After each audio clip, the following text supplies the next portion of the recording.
What's on the Slate podcast, episode 8500. Hell yeah. You know what time it is? It's time for the Cinema Dictionary. That's so beautiful, Nathan. Hope you don't have to hold your bladder. It's time for the career ladder. What was that from? It's a TikTok. All right, who wants to point? I go this time. Oh, here you go. The same one as last time. Really? No. What the hell? Hollywood Circle Jerk. A cynical label for the film industry's tendency to disproportionately bestow awards and praise on films and romanticize Hollywood or the film industry itself. Read it again? What? Let me read it. Here. Disproportionately. A cynical label for the film industry's tendency to disproportionately bestow awards and praise on films that romanticize Hollywood or the film. Oh, okay. That makes sense. I've never heard of that. That's interesting. Yeah, it's sort of like, let's make a Hollywood film about how terrible Hollywood is. And then guess what? That movie gets awarded by Hollywood, So it's like a circle jerk. Like La La Land. Okay. Yeah, you can say that. Yeah, that's a good point. I guess today, our episode's going to be on our projects we have this year. I know we had one earlier in the podcast, but this one's like an update. So right now, our film Is This My Purpose, which is it's collaborated on our channel, so you could see it. It's the trailer's out. It's like at 20,000 views right now. So we're really glad people are seeing it and stuff. So that's going to officially come out next week. I think I'm gonna do it on probably maybe Friday or Thursday, one of those days. But it's a very short. It's Just My Purpose is the 48-hour film festival, like winner production quality. And it's a PSA short film about a perspective from a gun. And we're excited to show you guys what we made in 48 hours with us and Emily that was on our podcast for The Odyssey. And another two more people, Elijah, which is another friend we have, and Ariani, which is their sister. We're excited to show that one because it was really fun. And I voiced the gun, which was really funny. And Victor played a role in it. He held the gun and he was the gunny. And Elijah was the gun killer. Yeah, that's right. Yeah. So that is going to be coming out next week. So we hope you guys all go watch it, and I'll probably link it. Yeah, I will link it probably in the description. Yep. And the trailer that we put out for it is already almost at 20,000, right? It's at 20,000 already. 20,000 views. Yeah. It's done really well. So there is some minor hype for it. So please check it out once it comes out. Yep. A lot of work went into it. Yes. A lot of work went into it, despite the fact that we had a time limitation. Yeah. And we hit it out of the park, I think. Yeah. It was really fun to make that one. With only, like you said, only 6 people, 7 people, something like that. It's 6, 7. And then aside from that, we have the next project that will be coming up is Dancing Lady's Mine. Yeah, talk about Dancing Lady, Nathan. Dancing Lady. It's a lady that dances, Nathan. A lady that dances from the Serbian folklore dancing, Serbian dancing lady. And we were talking about folklore in our another episode too. But basically, like, it's a Serbian dancing lady. I got inspired from it. Saw it so much on TikTok, and I just really liked the concept. So I made a body cam horror film. Not a micro. I mean, it's considered a micro in other festivals maybe, but it's 3 minutes total. And it's literally about 2 security guards that encounter the dancing lady at a school that they're basically, patrolling, and does not go well. But basically, it's all shot on a body cam. And we made it very fast, actually. I think in like 8 hours we made it, or 9 hours. The whole thing, right? We shot it just in the locker room at the school. And it's done. It's the trailer's almost done, and we're gonna have that be released. Hopefully, I think my aim for that is I want to release it closer to Halloween because it's very like Halloweenish. It is a horror film. Halloween. So closer to like maybe end of September, or like I said, first week of October, maybe. Because like it's already done, but I like I said, I want to wait. I want it to be that like in that area where it's like the vibe is Halloween, So there's that. And then the one up there too. That one I wanted to come after the festival Stalker is in this festival right now. As soon as it's done, it will probably be released at the end of the year because that's when all the festivals are. Yeah. And that will be released on. I will also collaborate on this channel, so you'll see it, and you'll see a link for that soon whenever I release it. Mm-hmm. That one's that's an actual short film. It's around like 10 minutes. Mm-hmm. And that one is basically about streamer culture, and like it's a whole bunch of girls that are streaming, and they get sent an address, and basically if they go to the address, they get money if they do, and they all agree to do it. Two of them want to really show that they're cool to the girl that is the popular girl, and they end up going to the address, but what they don't know is this entity has been stalking them, hence the name Stalker, and it ends up, doing things. And yeah, it's just the streamer culture is just like they want to stream anything, and just to get like clicks on it, which isn't like, I'm not saying it's like bad or anything, but I'm saying like it's just funny how like they just want to record anything. Yep. Like I know Logan Paul did his thing where he recorded someone that hung themselves in the forest. Yeah, that was kind of crazy. And that's in the Japanese. The Japanese suicide forest. Yeah, the suicide forest. So that's what I'm saying. Like it's just like people record anything, which is like really funny, like just for clicks. And like in this, like they're recording them going to this address. Yeah. And they get stalked and they get preyed on. So yeah, and that's that film. And we have a lot more that I finished writing one. It's right now the temp title is called The Gray Room, and that is like I'm still like developing. Like it's already written and the script's done. I'm just doing all the polishing and stuff, and we'll shoot that probably in September, October, December area. Or November, whatever. I think I said November. I don't know, but you just said November. Oh yeah. Well, no, you didn't. Yeah. Oh, okay. But yeah, in that like Q4 basically this year is when I want to shoot that film, and basically it's literally just about I don't want to give too much, but it's basically about someone that uses a VHS tape to take people's souls, and that's it. Wow. And yeah, so that's kind of what I went with that. That one's like I think my golden child. I love that VHS one, and everyone responded well to it, and they said it's my best script. Not bragging, that's their words. And very true. And that one's like also a 10-minuter, and it could be a feature for sure. Like when you read it, it's like, oh, this could be a feature, like developed into a full feature. So yeah, I think that's something I'm really excited to film, because it's like I think it's all my favorite things combined into one. I think it's it's gonna be visually stylized and very nice, and I just like the whole concept of it, and I think it's fun. It's really, I feel like the feature would be like a really cool like setup for it. Like this is like a good proof of concept. Yeah. But yeah, that's it on my end for my stuff. Our next film that we are filming though is going to be Miguel. Oh yeah. Tell us. Miguel go next, and I'll go last. Okay. Sounds good. Bye. Because I have a couple. Right. Perfect. Yeah. So I'm getting ready to start like really just moving things into production for my short called The Gardener. I talked about it very briefly, but now I storyboarded it, shot listed it. I still got to organize like the dates. We still got to confirm dates, crew, and stuff like that. But it's gonna be a fairly simpler shoot to when I shot Don Abel for sure. Donnie needed a lot of planning beforehand. This one, thankfully, is like very self-contained and nothing crazy. But still, we need to figure stuff out and make sure that we're good on stuff. But yeah, so it's been a year. It's been over a year since we shot Don Abel, which is insane because it doesn't feel like it's been over a year. We shot back in, well, actually, I think it's around maybe the same time.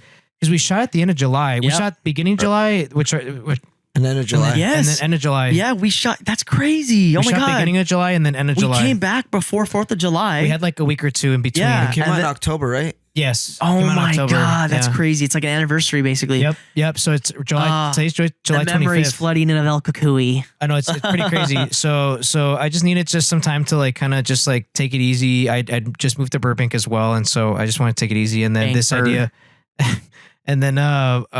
came up. I was trying to apply for a grant. I didn't get in, but this idea, I already have the pitch and everything. And so I was slowly but surely kind of working on it. And then now I just finished storyboarding it. And now I'm just trying to like, start to get it going and stuff. Logistics. Yeah, we'll see. I think right now I'm just trying to aim for like late August, but who knows? I think we could adapt that because we're filming on a weekend. I think we'll I think fine, but it's fun. Like you're doing your last, like your location picks, your, logistic stuff. So it's fun. Which is way easier this time around because with Don Abel, it was fun. It was a lot though. It was a lot, but this is like 9 pages, right? or is it 10? It's like 9 pages and a little bit more, which is good. So it's been nice just because I'm a very visual person, and so it's been nice figuring out the shots and then thinking about, okay, which shots are going to be easier to shoot, which shots are going to be more complex. But fuck, dude, like compared to Don Abel, this one is just like, because I think the one scene that we shot in Mexico, that was a lot. I think that was maybe like 70 shots, but yeah, 70 shots, and they're all like really complex, or most of them. But this one in total, the whole short is like 90 something shots. Yeah. So it's 10 minutes. Very easy. That's compared to 1 day of shooting. 1 day of shooting 90 was days insane. or 90 shots for the and whole if shoot. you split that in two, that's like 40 something shots a day, which still isn't a little, but at least compared to what we had before, it's a lot more. But just to kind of give a brief synopsis. So it's like inspired by events in my brother and I's life, where our dad, who is he's still a gardener, but he's a retired food service person at our local hospital, West Anaheim Medical Center, and he had really severe depression during that time when like I was around like 8 or 9 years old, and Victor was like 5 or 6. A niño. 5 or 6 years old, yeah, little kids. Daniel. And it was interesting because during that time we weren't really aware of his depression. We just assumed he was just tired from work, which is like what, any kid would just think, oh, that's just tired, or, because like the kids wouldn't really grasp the idea of what depression is, or nor like should they really know at that point. It give or take, right? It depends on how open parents are to sharing that stuff. But our mom really did a great job kind of just keeping us from that, because I think we would have been very worried for sure. So she kept the brunt of it. So the movie's is from the perspective of a young kid, Agustin, who is helping his dad doing yard work, and he's noticing his dad acting different, almost like in like the vein of Minari. Very subtle, very much like not in your face kind of stuff. It's like a story that very much tells it visually, or tries to tell it visually, and tells it from a very humanistic perspective. It's not meant to be like anything that's preachy or anything that talks about, oh, like, depression can be cured or whatever. It's like, just a kid just trying to navigate this and just trying to help his dad out in the way that he can. And so I it's very personal to me and Victor, and at least to me as well, because I wanted to write this and honor my dad and my mom for this moment in time. And so I think this very big departure from Don Abel, but very excited nonetheless, because it's very different. It's very cool to be able to explore something a little more calm, because a lot of us have dealt with like a lot more like higher concept stuff, like action, drama. Oh my God. There was your phone again. My phone. Thriller, horror. But this one's gonna be like very just straight drama, which I think would be very cool for us to explore and expand upon. Yep. Yeah. I like that. For my phone falling. I need to get a case. My other case broke. Oh, I'm sorry. But yeah, no, it's cool because, it's stepping out of our like usual stuff, and especially for next like my next one after this one, I want to go for comedy now. So, and that's still something, the same idea I want is the awkward robber.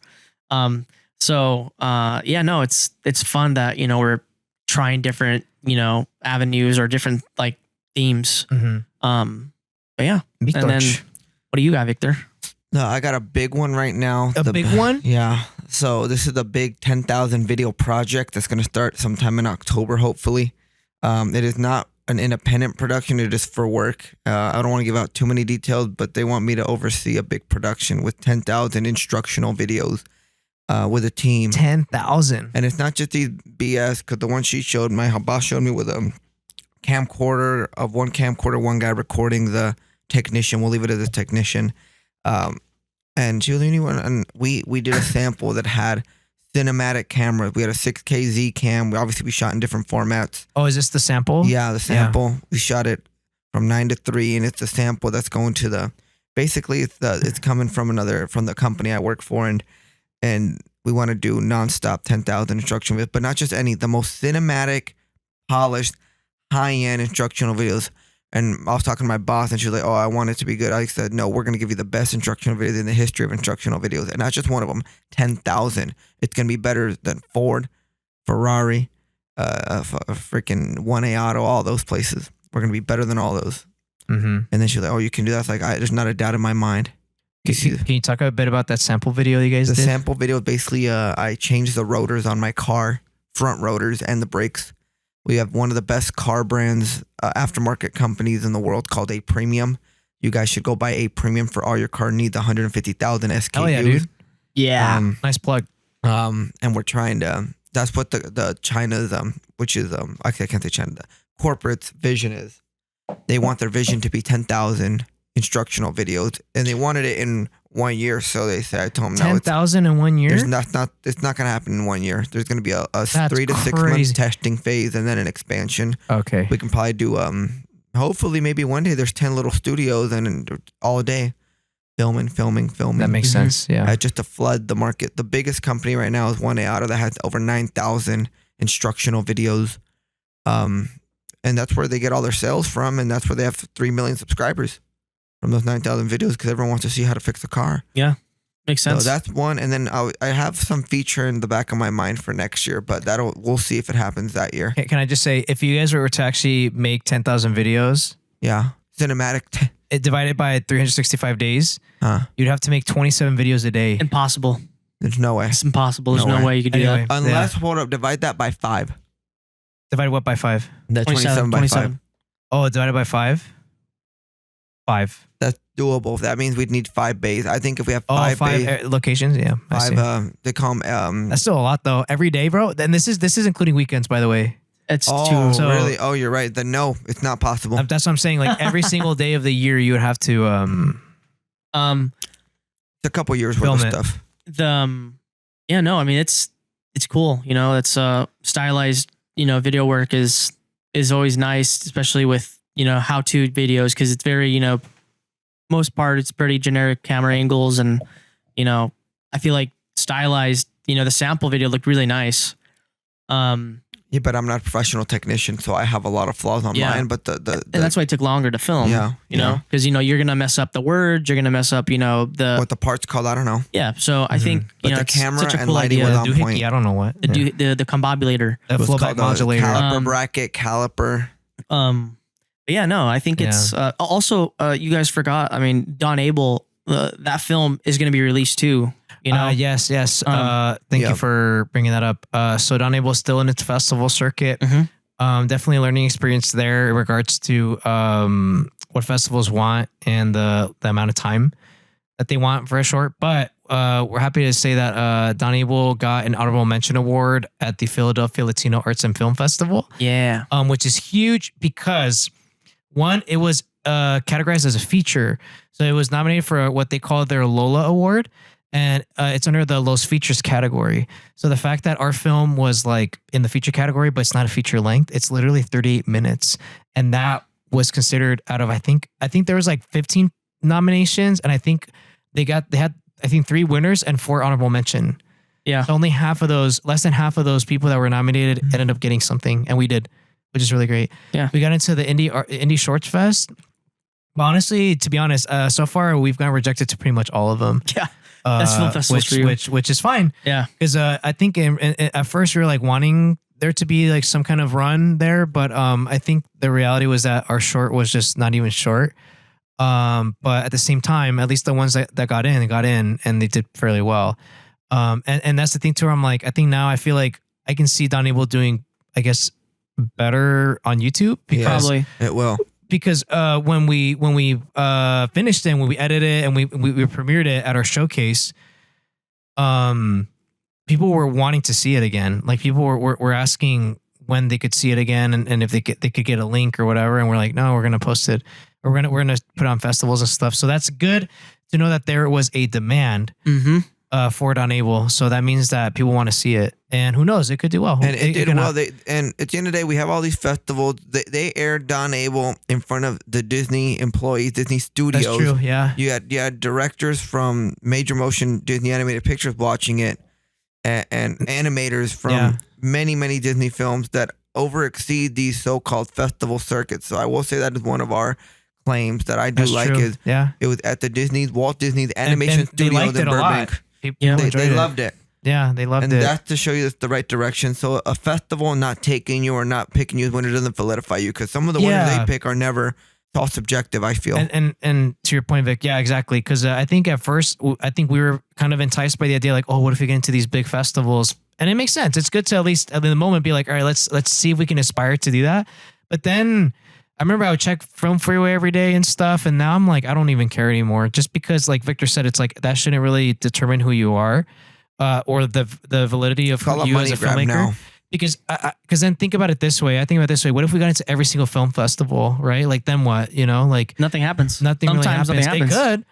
could, you know, in another universe, yeah, things could happen and things could go crazy, and you know, we're on a roll. But But the last two big offers of films that went from low level to theatrical, Obsession and Backrooms, YouTube. Both Yeah. of them. that's true. They already had a backing. What festival film has been someone's claim to fame in the last 10 years? Like that one, there's one that was the group from Australia. Oh, it's Saw. Yeah. Talk to me. Oh no, sorry, Talk to Me. Talk That's to right. Me, Yeah, yeah. yeah. And but granted, they had to make a movie first through the Australian Film Board. Yeah. That's the thing. It's same thing with Obsession. The guy who was already like somewhat of a producer or somewhat of a big producer. Yeah. But they still had to make the movie for $750,000. Mhm. So it's not like they had unlimited resources. They didn't. And No. also, Talk to Me also was made for $1 million. That would be like us. Like, for example, I talked about the feature I want made, right? My Yeah. short. That's a proof of concept, right? Yep. If I post it to YouTube, it gets a whole bunch of views, or if it goes to a festival, because I will submit to Viral. festivals, and it goes viral, then you could be approached, right? You might be approached. Yep. It just depends on if you go viral or whatever happens, right? Yep. So, but say we don't get viral, Mhm. but we really like the concept. We think it's successful. You could make it Yep. into a full feature and try to get backing Yep. somewhere else. And Mhm. I met someone on my TikTok that I have. It's called That One Film Bro plug. And they reached out to me saying that they have a fundraiser event on August 1st in Santa Ana at the Mhm. old historic house. And like, we Nice. want to go, like they're funding their feature. So like, that is how you might have to fund your feature. You know, like Mhm. if you can't get funded by someone else, then you have to do it yourself. And then you go and put it on, you know, a film freeway or a festival, and Yep. you post on you, or if it doesn't work, you do a YouTube, it might get big like that. I don't Yep. know. And that's how you get bought. That's how someone funds your next project. Right. Mhm. So I But think, the main thing is to just make a project. Mhm. Because I really like you're already doing something that goes beyond what everyone else is doing. You know, you're already like you're already in that percentage of folks who actually made a film. Yep. That's something to remind ourselves, because as one tries to aspire to do bigger stuff, it's always easy to forget, you know, the Yeah. fact that we just made a film. And like that's something that so many people wish they did, but they never did. exactly. Even Yeah. if that film didn't do successful or or didn't achieve the things you wanted it to achieve, in a way you kind of achieved the biggest thing, which was that you made something. But Yeah. again, it's so easy to forget it because we want to try to make something that can, you know, take us to that next step, right? And actually make these bigger projects and stuff like that. But at least we're doing it. Yeah. No, And we're it's, trying. you know, that's every film we do. It's like, I feel like, you know, all of us collectively have made like, is it more than 10 now? Altogether, way more than 10. Oh, I mean, Um, yeah, if you count, like documentaries. we just did a and stuff. commercial, by the way. Documentaries alone are 5. Yeah. That's So true. if you have 5 and you have Don And then Abel, Bookie, Bookie, Nightmare. Nightmare. So yeah, like I have Yeah. 4, and then you Yeah. have, I'm 10 just on my own. yeah. So, Yeah. but that's not including mine. Yeah, so, So it's then like- I had That's another true. one. They're You all-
yeah. So yeah, I think all of us, like, he has 10. I have 4, and then Miguel has. Well, I have Don Abel, but I technically did the 2 acting real things for Victor. Well, those don't count as shorts though. I know, but I'm just saying but it would just be 1 then. Yeah, But then it'd be the 2 little practice runs. Those could be micro Practice shorts. runs. micro shorts, you could call There you them. go. But 2 micro shorts and then one short. Yep. But But Miguel also worked on several Disney films, major motion animated movies. no. We're talking about like Directing? just short yeah, films. that's Like Oh, then I don't know. like all of us, like how. I just have 1. That's but it. you have another one now. That's true. And also, I this is will. my purpose counts too. That is true. Oh, actually, yeah, that's Yeah. true. That's 2 then. So You're right. yeah, and then I guess the one side note I had that's kind of like funny is like for this next film I'm doing, The Dark Room, I sat on it for a long time, like just not doing anything. And then one day, it was like at 12 a.m. at night, I started writing it. And then I was so in the zone, but then I got tired and I stopped. But then after that, I was on full speed. It took me 3 days to finish the 9 or 10 pages. And then I did some polishing and then I sent it out and then they just really liked it. So I think it's like sometimes when you have the feeling to write, just write, because then you'll lose the momentum and then it's gonna take longer to finish writing. Yeah, that was the same for me when I wrote mine. The Gardener. The Gardener. Back in January. And then I tweaked it for sure after that. But same thing, dude. I mean, when it comes to an idea, it has to be an idea that you want to do. Like it's an idea that you're passionate of, that you're gonna go through the hurdles to get it done. Yeah. Because sometimes I think what people run into is that they have an idea and then when they realize the amount of work that has to go into it, that idea probably isn't as strong anymore or at least that idea wasn't really as strong because now you're like, wait, am I gonna have to go through this for this thing? So it has to be something good enough that you're gonna sustain it. Like with Don Abel, dude, yeah, like the idea had to be like really interesting to me. Otherwise, I would have lost that momentum to do it because again, it has to be something that you're willing to do and willing to go through the trouble to make it. Yeah, no, I mean, even with like, was it Tape Man? Tape Man was really hard. I think that was like the hardest one I've done. That one's like, yeah, because that one ended up being long, 40 minutes. 40 minutes. It's almost a feature, dude. You almost made like a feature. I know. A little featurette. But we did it. So that's the thing. Like, it's like we did it and it was hard, but it's like cool that, we've done it before. So that's the thing. We're just each project we're going to do is we're going to run into challenges, regardless, like, whether it's big, small, it doesn't matter. Yeah. And I think even with short films, like for example, we just did a commercial over the weekend, and that commercial was in Barstow. We shot it in the desert, and it was hot. It was hot, and even with that, we ran into problems. Like sometimes, just the shot's not right, it's soft, or like just something is wrong with like something comes up. It's too. I don't think the heat really bothered. It was really hot. Yeah, it was hot. Having to move equipment from one spot to the other because the I guess what would you call it, like the headquarters where we had all the equipment, base camp, all the equipment's there, and then we have to drive some stuff there. Might have forgotten something that takes up time. I think it's like 100 feet, Vic. Boy. From the base camp to where we were shooting? More than 100 feet, bro. Yeah, like 200 feet maybe of room that we had from the base camp to our actually shooting spot. So Victor would drive my truck back and forth, or he would drive Elijah's Honda. We just had to, it's easier and faster like that. And time builds up, you know, and then you're like, oh shit, So we lost like 30 minutes. Total, we were behind 26 minutes total for the whole day, which isn't bad. Yeah. But stuff happens. Yeah, you have to adapt to it. And the people were nice. They didn't charge us more for staying extra because we had a limited amount of time. Of total 9 hours there. They just turned off the water. That was it. They did turn off the water though. That was interesting choice. Yeah. And but it was fun. Like it was really cool. It taught us a lot. It kept us refreshed because it's really good to keep working. And now we're gonna do Miguel's. Yep. So We're gonna do VHS when we do that in November, December. Yeah, I would say one of those. I would say it's gonna be close to like. I would say better in October or November. Like that's when we would want to shoot it. Okay. And that would be 2 days. Okay. Realistically, it would be nice to do 2.5 because I'd want half day just to focus on the garage scene because that's an important scene. I gotcha. Yeah. And then the other days are just, the first day would probably be like, I would do it. I want to do chronologically. So the first day would just be us recording everything that happens up until the garage. We stop there. And then the second day would be either the half day or the second full day of from the garage, from the ending of when she gets back from the garage and on. And then the half day is just on the garage. I like it. Yep. Thank you. 2.5 days. That's what my goal is. Right. And and that's it for that one. Awesome. And I think, do we have anything else, guys? And that's it. No, That's all I have. It's just an update for the viewers, just on what we're doing. Obviously, we make the videos, we do the podcast episodes to just kind of talk about film stuff. But here, this is more of like what we're doing personally. We And actually do work and stuff on things like that. we we're actually not just we're not just guys that don't do work That's and true. watch Like films. the film critics that never made a film. Like, go make a film before you criticize someone else's film. That's fair. I hate those critics that just say bad things about every film because they think they're so bougie. That's fair. Yep. Yeah, like true. the guy from you remember the movie Chef? No. Movie Chef. Oh, I haven't seen the movie Chef. No? None of you guys watched it? No, I No. haven't. Oh, I haven't shit. seen it. I Yeah. heard of it. Yeah, like the critic there, he just shits on the food because this guy's so good, but that's it. It's Anton Ego from Ratatouille. Yeah, Same like that. Yeah. He's That's never always- cooked, but he just eats. Like critics, I wonder if they actually do what they criticize. You know, it would be good if they No. did. Roger Ebert, great critic, but I think the one movie he did was called Valley of the Dolls, and like that wasn't well received. No, never mind then. Yeah, but yeah, Robert McKee too, by the way. Robert McKee, who wrote Story, that storybook. Yeah. You look at his filmography, it's not really that yeah, great. like film professors, like Save the Cat, same thing. He wrote a movie called Stop or Mama Will Shoot. That stuff was bad. I mean, it was bad. yeah. So- It's interesting then And sometimes because you just gotta follow. it's like imagine an animation formula. professor. Like, do they even have they animated a movie? Like, Probably have not. they? You know, no. it's interesting. They So yeah, haven't. Depends. that's it for here, guys. Awesome. That's it on our end. We hope you have a great one. We'll see you again next time. Thank you so much. Thank you guys. We love you.